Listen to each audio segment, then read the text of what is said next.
So, who's better, who's worse is back off ice after Ramsay and Gregor both nearly tortured Tom into insanity. Today we're going with the most highly requested matchup and category we've received from you, our beloved viewers. Littlefinger versus Varys. Who's the better spymaster? Please note, this is not who's better at playing the Game of Thrones. We've already backed our horse on that one, Varys all day, baby. But more a case of who's the better spy and who has the most effective spy network. We'll be taking both characters in their primes as usual, which for Varys is kind of before he got burned out of King's Landing after helping Tyrion escape, and for Littlefinger it's basically at the end of Dance. We'll be leaning on the books for most things on this one, with maybe only a couple of nods to non-contradictory elements in the show. Don't forget to like and subscribe, and our Discord is here. It's free to join, and we really have got a great little community in there now if you want to talk Thrones or Middle-earth or Star Wars or whatever geeky franchise floats your boat. We take all kinds. That everything, Tom, my good man? Ah, good. Let's proceed. As for the word of God, there wasn't really much to dig up on this topic. George likes to keep the motivations and skills of these characters a mystery, and I think it's kind of obvious why. So, let's talk criteria. Here are the categories we think are the most relevant to what makes a good spy master, so let's have a little look-see and see who comes out on top of each one. Starting with Spycraft. Who is the better spy of the two when it comes to their personal skills? Starting with Lord Varys. Varys began his life as a beggar, prostitute, and petty criminal. Here he picked up several skills valuable to the art of spying, including stealing, information gathering, people skills, and how to sneak around whilst avoiding detection, as well as how to scale buildings, though I think his climbing days are long since past him. I'd also bet Varys is pretty good at picking locks, but since we've never seen him do it, that is speculation. I need to state that up front. It didn't stop there though. Later on he was apprenticed to a group of mummers and picked up even more valuable skills along the way, including skills in acting, deception, manipulation, and the art of disguise, which unfortunately we don't get to see much of in the show. But in the books, he's likely quite often in the room and you don't even know it. But wait, there's still more. After meeting his good friend Illyrio and establishing both his spy network and the accompanying infamy across the sea, Varys was then brought to serve King Aerys II at King's Landing, where he learnt the workings of the Game of Thrones and became adept in politics, and the workings of the court and all things in between. Look, I know he's a little unorthodox in how he looks, Tom, but seriously, they should cast this guy to play the next Bond with his pedigree for spycraft. Though the whole seducing beautiful women thing might be an issue once they're under the sheets, eh? Still, as a spy, Varys is pretty badass. Moving on to his opponent. Littlefinger had a very different upbringing. Being a minor lord, he was lucky enough to be fostered at Riverrun and thus from an early age was exposed to the workings and processes of the nobility long before Varys. However, Littlefinger's development as a spy master likely started in earnest after his being granted a sinecure by Jon and Lysa Arryn. Along with the business skills he acquired, it's likely he picked up skills in intelligence gathering, lying, and deception, along with good people skills on both ends of the spectrum, from charm all the way to intimidation. I'm not sure we can give Littlefinger any points for thievery and stealth. While he is good at white-collar theft through embezzlement, we've never seen him do anything personally that would suggest he's light on his feet and with his hands. You likely couldn't ask him to personally retrieve a MacGuffin from a secure location, for instance. And while he could get the MacGuffin, it wouldn't be with his own skills. He'd probably have to pay a professional to get it for him. When it comes to disguise, Petyr Baelish only has one disguise, and that disguise is Petyr Baelish. You might think I'm making a joke here, but no.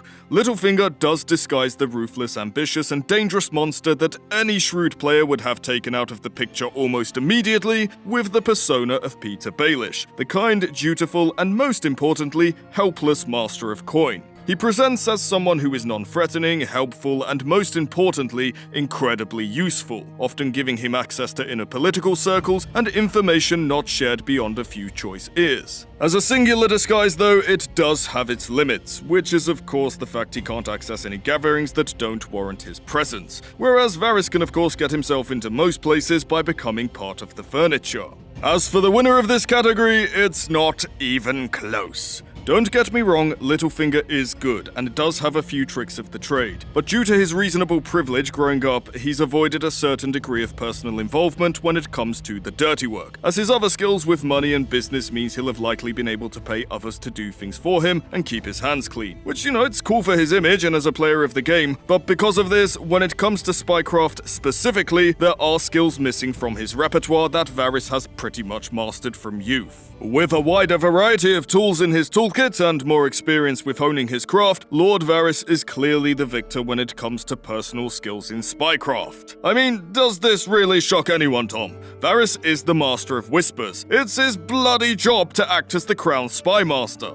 He was always going to win this round, come on. Moving on to the next round, we have quality of spies and intel. So who has the better spies in their network and who gets better information? Varys' spy network is made up of what he titles his little birds. In the show, it was established his birds were made up of the downtrodden, beggars, thieves, and slaves, and mainly orphaned children. In the books, however, while it is possible Varys still employs the downtrodden folk to spy for him, we know that his primary source of spies are small children who can't speak, usually orphaned boys, provided to him by Illyrio, who has trained them in the art of spying. These birds are spread across the entire kingdom, and it's suspected across the sea also. The ones kept around the Red Keep are also taught how to navigate its secret passages, allowing them access to areas that can sometimes be off limits. Varys' spies, despite their age, are definitely what you would consider professionals. Yeah, so professional you wouldn't even know it. Like that young boy who walks past my house every morning with his headphones in, who thinks I don't know he's not listening to anything at all, that he's really spying on me, a third-rate YouTuber on behalf of the Spider. Tom, get my bow, and my least suspicious arrows, and an alibi for 9 o'clock tomorrow morning. Enjoy your morning stroll, little bird, for tomorrow it will be your... what were we talking about again, Tom? Oh, right. Littlefinger's network is less sophisticated and professional and a little more crude than the Spider's web of spies. But make no mistake, it is highly effective. In the lower ranks, Littlefinger utilizes his, working lads and ladies, who gather information almost effortlessly by leveraging their, Say it. You already know, guys. You had a good-sized cock. In the higher ranks, Littlefinger has spies and informants in very high positions, some within the merchant sector, royal administration, and some within the nobility itself. Two prominent examples being the Keeper of the Keys in King's Landing and Lyn Corbury up in the Vale. These aren't the sole examples though. Littlefinger has flooded the court and merchant sectors of the realm with people loyal to him. So be careful next time you go to the shops, Tom. That dude at the checkout is definitely reporting to the Lord of the Fingers. It all makes sense. Stop looking at me like that. I'm not mad, Tom. We've been over this. They released me, didn't they? If the key word for Varys' spies is professional, I think the best word for Littlefinger's spies is expendable. He sees them as a short-term or long-term investment and nothing else. Once they've accomplished their objective or they are compromised, he's happy to discard them like rubbish. If you're spying for Littlefinger, you better make sure you can remain more valuable alive than dead, because there's only one way out of his network, and it isn't pretty.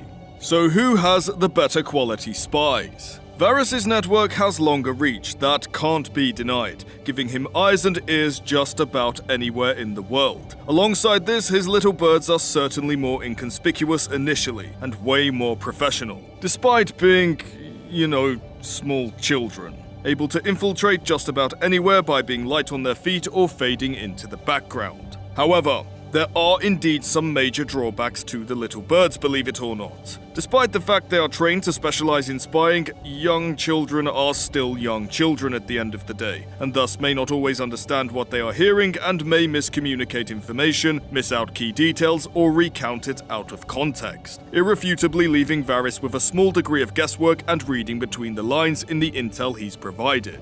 There is also weakness in the fact Varys, to our knowledge, predominantly uses one type of spy. Once a single little bird is detected, the one who detected them now has the blueprint for all of Varys' spies and knows to watch out for small children who can't speak. We don't see this happen in the books, but that doesn't mean it's not a clear and present danger to his network. Littlefinger, on the other hand, doesn't have as far reach with his network, but I think the key takeaway is his spies are in places and positions where it really matters for him. And the advantage they have over the birds is that many of them can operate while being out in the open, which is far less suspicious than a mute child scurrying through tunnels. The diversity of professions and disparity in status in the kind of people he employs within his network also makes his spies much harder to typecast. So even if you catch one, you can't be sure of what to look out for in the others. This lack of professionalism in his spies is actually quite an advantage, since nothing says trained professional spy more than someone with no other profession who acts like a trained and professional spy. Some of Littlefinger's spies are even shielded by their political positions, making it much harder to remove them or deny them access to restricted areas without raising suspicion. And since his operatives are fully grown adults who have the privilege of, speech, many also being highly educated, there is likely to be no confusion for them in what information is likely to be of value to Lord Baelish. And the intel itself is likely to be more sophisticated and comprehensive, meaning our boy Petyr doesn't have to piece any puzzles together or have to account for as wide a margin of error as Varys does in some of his intel. When I started writing this section, I felt for sure Varys and his birds were going to take it. But even to my own surprise, the more you look into it, yeah, Varys has a wider scope of reach and more professional spies pound for pound. But Littlefinger has a more diverse roster and likely gets more detailed and comprehensive intelligence from his operatives, due to their maturity and, once again, ability to speak. Varys' network also relies heavily on eavesdropping and thievery. Even if they could talk, it's not like the little birds are in any position of authority to request information from important players, meaning people have to either openly discuss their plans or write them down for the birds to acquire their intel. Whereas many of Littlefinger's higher level operatives can simply ask for information or coax it out of their targets. I think it's fair to say that one side gathers intel through passive means, but the other can actively seek it out. Yeah, Littlefinger takes this round.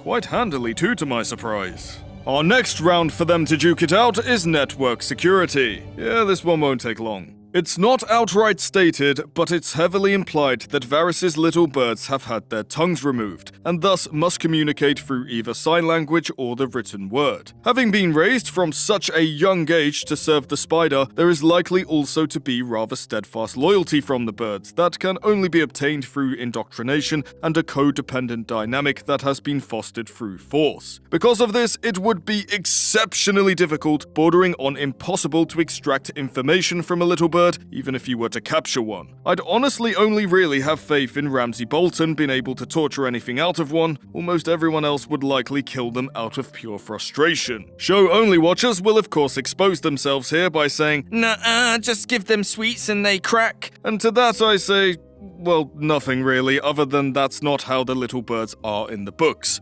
Moving on. Littlefinger's spy network, on the other hand, is about as secure as Windows 95. And for the kids watching who don't understand that reference, back in olden times before ring rings became scrolls, bad viruses made computer go bye-bye. Petyr's spies are far more easily compromised. The ones in the lower ranks, the previously mentioned working lads and ladies, quite often come from impoverished backgrounds. Seldom do people opt for that profession through choice. This likely means a lack of education and oftentimes is accompanied by addictions that dictate where loyalty lies. People in these situations are often easily exploited and manipulated. I mean, this is also how Littlefinger is able to make use of them. It's also no better at the top of Petyr's ranks, which is filled with highly educated and ambitious go-getters. What do all these people have in common? They all have a price. Whether through gold or status, all of Baelish's spies can be bought, making this network rather fragile and unstable. This isn't even factoring in that some of the more poorly educated spies from the lower classes of society may just let things slip after one too many glasses of Arbor Red.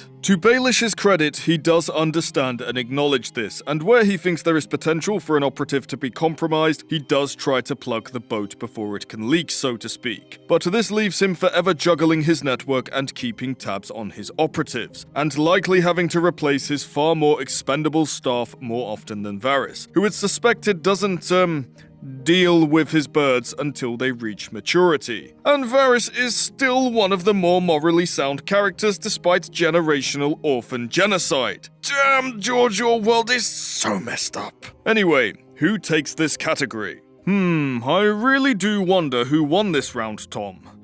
It's too close to call, I'd say, wouldn't you agree? So let's just move on.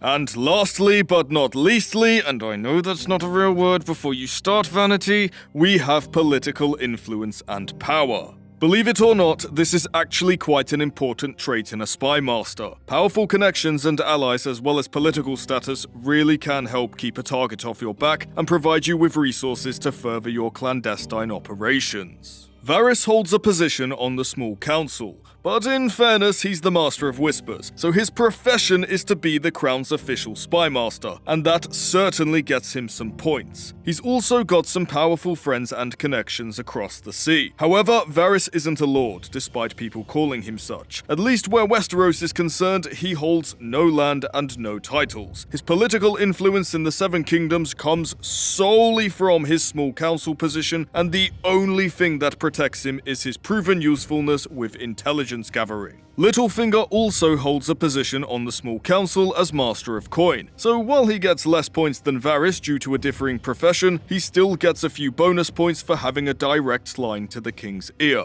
But where he really starts taking the advantage is in the fact he's an actual lord with lands and holdings, not to mention his many business ventures. He's the Lord of the Fingers, Lord Paramount of the Riverlands, and he's also the ruler by proxy of the Vale by the end of the last book. Well, the last book that's been published anyway. If that wasn't enough, he's got his operatives embedded deep within the royal bureaucracy, enough to manipulate the system should someone short of the king try to use it against him. It can't be denied Littlefinger holds legitimate political power and influence, with 2 of the 7 realms under his rule, and he has a stranglehold over the merchant sector and the royal administration. That is 7 hells of a lot of resources to take advantage of, not to mention quite a few political shields with which to hide behind. I wish I could give this to Varys with the argument he is so good at the title they are fighting over that he can keep a target off his back with his skill as a spy master alone and he doesn't need anything else. But that's really not the point of this round. His lack of genuine political power means he's got absolutely nothing to fall back on. If someone important enough decides that he is done, he's got no means of defense other than to run and hide or to try and strike first. This is in fact proven in the books when he disappears after aiding in Tyrion's escape. Based on that example, as a spy, Varys has been burned and has lost his position of power in King's Landing. Littlefinger, on the other hand, has genuine political power behind him, and while this doesn't make him invincible in the slightest, it makes him much more difficult to fuck with and not provoke consequences. Both have access to the king through their council positions, and both have access to the royal courts, so they can both reach the ears of the most powerful people in the realm. But all Varys has is his whispers to bargain with. Littlefinger has the power of 2 kingdoms behind him, the wealth of a large portion of the merchant sector, and a rigged royal administration to fall back on. Littlefinger sweeps this round. And with that, we're at the conclusion. Who is the better spy master? Now, most people's gut instinct, and this includes mine and Tom's, is going to go with Varys. It just makes sense. I mean, it's his actual job in court, and his more professional network of spies spans far beyond the realm. But after looking into this, we're actually going to throw a curveball here and go with Littlefinger. And here's why. Varys' spy network is far more secure, and Varys himself is a far better spy personally than Littlefinger. But his network is passive. It responds rather than it instigates, and thus while it's highly effective at gathering intel, it's very much a waiting game.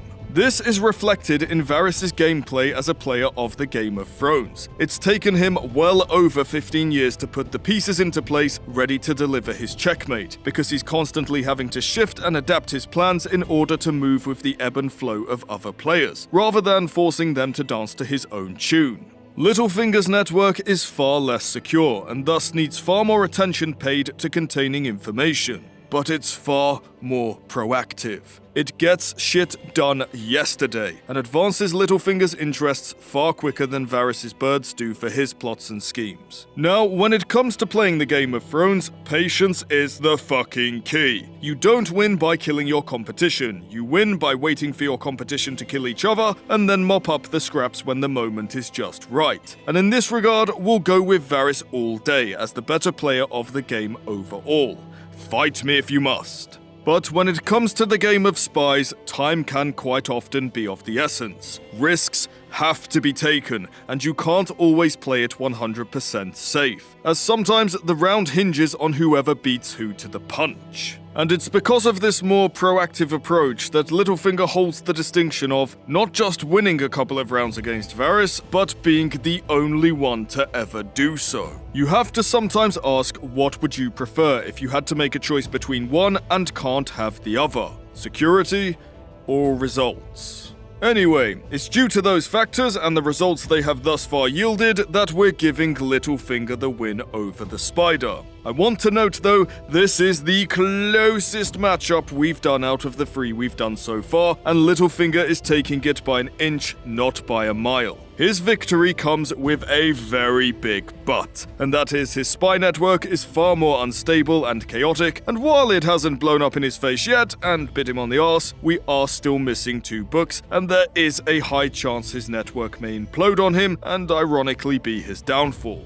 So enjoy it while you can, Petyr. For now at least, you are the better spymaster. And that's our take. Tom's got an awesome matchup between Tywin and Robb in the works, so be sure to be on the lookout for that in future vids. And if you want to see earlier entries in this series, you'll find them here. Thanks for watching, guys.